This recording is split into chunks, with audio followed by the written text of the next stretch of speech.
اور پھر یہ سکھایا جاتا ہے کہ جب قرض کا لین دین کیا جائے تو جو قرض لے رہا اس کی ذمہ داری ہے کہ وہ املا لکھوائے اور ایسے تمام معاملات کو لکھ لیا جائے۔ اس کے بعد غزوہ بدر کا ذکر آتا ہے کہ غزوہ بدر میں اللہ تعالیٰ کیسے کسی چھوٹی سی تعداد کو کتنی بڑی تعداد پہ غلبہ دے دیتا ہے۔ تو اللہ کے لیے کوئی مشکل نہیں ہے کہ دنیا میں بظاہر بڑی نظر آنے والی طاقتوں کو ڈھہ دے، یا دنیا میں چھوٹی سے اہل حق کو کتنی بڑی بڑی قوموں کے اوپر غلبہ عطا کر دے۔ اس کے بعد ان مرغوبات نفس کا ذکر ہے جو لوگوں کو دنیا کی طرف لبھاتے ہیں،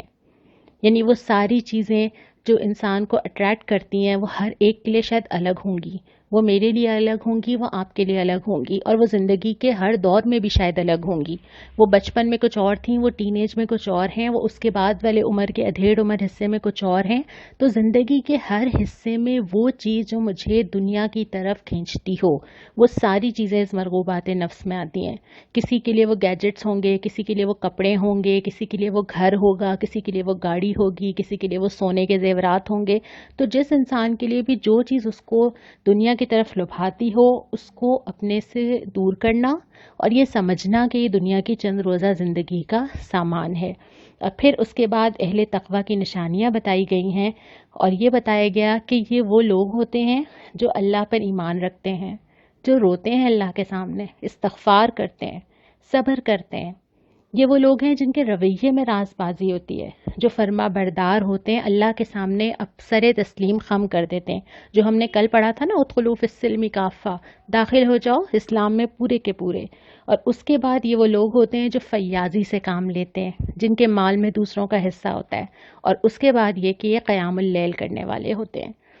پھر ہم تیسرے ربع کی طرف آتے ہیں۔ یہاں پہ اللہ تعالیٰ نے کچھ بنیادی نکات بتائے ہیں، اور وہ یہ بتایا ہے کہ اگر تم اللہ کی راہ میں چلنا چاہتے ہو تو یہ کچھ کی پوائنٹس ہیں جو تمہیں یاد رہنے چاہیے۔ شروع میں تو ڈرایا گیا کہ جو لوگ اللہ کے احکام کی اطاعت نہیں کرتے ان کا کیا انجام ہوتا ہے، نہ صرف دنیا میں بلکہ آخرت میں بھی۔ دنیا میں بظاہر کبھی کبھی ایسا لگتا ہے کہ وہ انجام فوری طور پہ نہیں آ رہا، لیکن اگر ہم بنظر غائر دیکھیں تو ہمیں اندازہ ہوتا ہے کہ جو راستہ اللہ کی اطاعت سے ہٹ کے کہیں نہ کہیں اور جا رہا ہوتا ہے، آخرکار اس پہ تباہی اور بربادی ہی ہوتی ہے۔ اور اس کے بعد یہ بھی بتا دیا کہ ہر انسان کو کمائی کا پورا پورا بدلہ ملے گا۔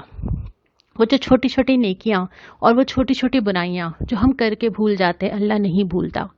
وہ جو چیزیں ہم معاشرے میں چلن ڈالتے ہیں اور ہمارے بعد لوگ ہمیں دیکھ کے سیکھتے ہیں، وہ جو نئے نئے رواج ہم شروع کر دیتے ہیں، اچھے ہوں یا برے ہوں، وہ جو نئی نئی چیزیں ہم معاشرے میں پیدا کر دیتے ہیں، وہ جو کوئی ایک چیز ہم کسی اور کو سکھا دیتے ہیں، وہ جو ایک جملہ جو ہم کسی سے کہہ دیتے ہیں، وہ جو 1 روپیہ ہم کہیں لگا دیتے ہیں، اور اس کا سلسلہ کہاں تک چلتا چلا جا رہا ہے، اگر وہ نیکی کی راہ پہ ہوگا تو اللہ وہ سارا نکال کے لے آئے گا، اور اگر وہ برائی کی راہ پہ ہوگا تو اللہ اس کے بھی سارے اثرات نکال کے لے آئے گا۔ تو ہر انسان کو اپنی کمائی کا پورا بدلہ ملے گا۔ اس کے بعد پھر اللہ کی قدرت اور ملکیت کا ذکر ہے، بہت ہی پیاری آیت ہے، قل اللہم مالک الملک تؤتی الملک من تشاء،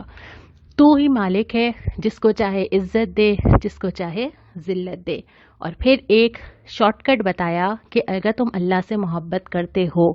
ایک چیز پکڑ لو، نبی صلی اللہ علیہ وسلم کی پیروی۔ آپ ان سے کہہ دیجئے کہ اگر تم اللہ سے محبت رکھتے ہو تو میری پیروی کرو، اللہ کے نبی کی پیروی کرو، اللہ کے نبی کے بتائے ہوئے راستے پہ چلو، تم اللہ کی محبت کو پالو گے۔ اور اس کے بعد پھر حضرت مریم علیہ السلام کی پاکیزگی، پرورش، اور پھر حضرت عیسیٰ کی پیدائش کی خوشخبری کا ذکر کیا گیا۔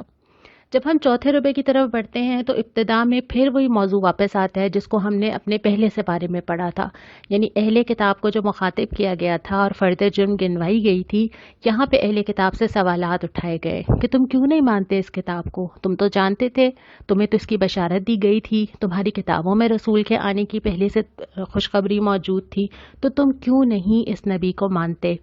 کچھ سوالات اٹھائے گئے اور پھر مسلمانوں کو دوبارہ سے خبردار کیا کہ یہ اہل کتاب کبھی تمہارے ساتھی نہیں ہو سکتے، اور یہ تمہارے حق میں کبھی اچھا نہیں چاہتے، اور یہ وہ لوگ ہیں جو تم سے کچھ اور کہتے ہیں اور کسی اور سے کچھ اور کہتے ہیں۔ اور آخر میں جو اللہ تعالیٰ نے خبردار کیا ہے وہ یہ ہے کہ جو ایمان پا کر کفر اختیار کرے، اللہ اسے بار بار ہدایت نہیں دیتا۔